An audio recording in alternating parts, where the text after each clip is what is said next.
মোৰ ভক্তৰ দুৰ্দশা দেখি মই বৰ অস্থিৰ হৈ পৰিছো। জ্যোতিষী নিষ্প্ৰভ আজি দ্বাৰকাপতি কোন সেই মহাভক্ত যাৰ বাবে অন্তৰে কৰে হাহাকাৰ প্ৰভু জগন্নাথৰ। মোৰ ভক্ত যদি ফাঁকি অনা হয় কেনেদৰে তাকে মই সহ্য কৰিম কোৱা দেৱী? বুজিছো, সেই ভক্ত অতিকৈ প্ৰিয় আপোনাৰ। তেওঁৰ বিষয়ে জানিবলৈ মন মোৰ অতিকে হৈছে উদ্গ্ৰীৱ। সুদামা নামে আছে দৰিদ্ৰ ব্ৰাহ্মণ মহাভক্ত বাল্যবন্ধু। সন্দীপনী গুৰুৰ গৃহত দুয়ো একেলগে লভিছিলো বিদ্যা শিক্ষা জ্ঞান। কিন্তু মায়াময় সংসাৰৰ দুখৰ শৃংখলে তেওঁক এনেদৰে কৰিলে শৃংখলিত। সেই দুখ দূৰ কৰিবলৈ তেওঁ অতিকে অক্ষম।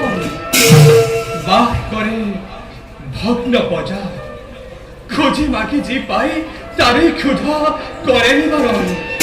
সমগ্ৰ সংসাৰ যেতিয়া নিদ্ৰাদেৱে কোলাত নিমগ্ন হয় একেবাৰে এক ধ্যানে আমাকে কৰে চিন্তা। ভকতৰ দুখহাৰী হে দয়াময়, তেন্তে কিয় এতিয়াও সুদামাৰ দুখ আপুনি দূৰ কৰা নাই? আছে নেকি কিবা সন্দেহ সুদামাৰ ভক্তিৰ ওপৰত?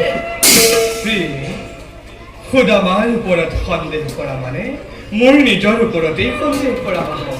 তেন্তে কিয় তেওঁ দুখ দুৰ্দশা দূৰ কৰা নাই? সুদামাৰ সকলো দুখ মই দূৰ কৰিব পাৰোঁ, কিন্তু কিন্তু বুলি ৰ'ল কিয় না? সুদামাই যে সেই সুযোগ মোক আজি পৰ্যন্ত দিয়া নাই। অৰ্থাৎ সুদামা নহয় কোনো সাধাৰণ ব্ৰাহ্মণ, মহাজ্ঞানী পৰম জিতেন্দ্ৰিয়। তেওঁ নাম ধন বিনে অন্য ধন নিবিচাৰি কদাপি। সুদামাই যদি এবাৰ মাত্ৰ এবাৰলৈ হ'লেও তেওঁৰ দুখ দূৰ কৰিবলৈ মোক আহ্বান কৰে, অচিৰতে সকলো দুখ মই